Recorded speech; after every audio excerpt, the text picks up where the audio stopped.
Hello বন্ধুরা, আমি হচ্ছি রং বরঙের কুলফি। আরে কেউ তো আমাকে এখান থেকে উঠিয়ে নিয়ে যাও, আমি এখানে এক সপ্তাহ ধরে পড়ে আছি।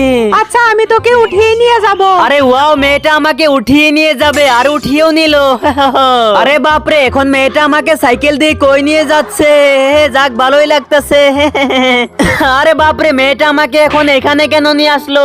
আরে চিঙ্কি বোন নে তোর কুলফি। আরে বাপরে, আমাকে এই মেয়েটাকে কেন দিল? আমি এখন এই কুলফিটা খেয়ে নেই। আরে বাপরে বাপ, না ম্যাডাম, খায়েন না।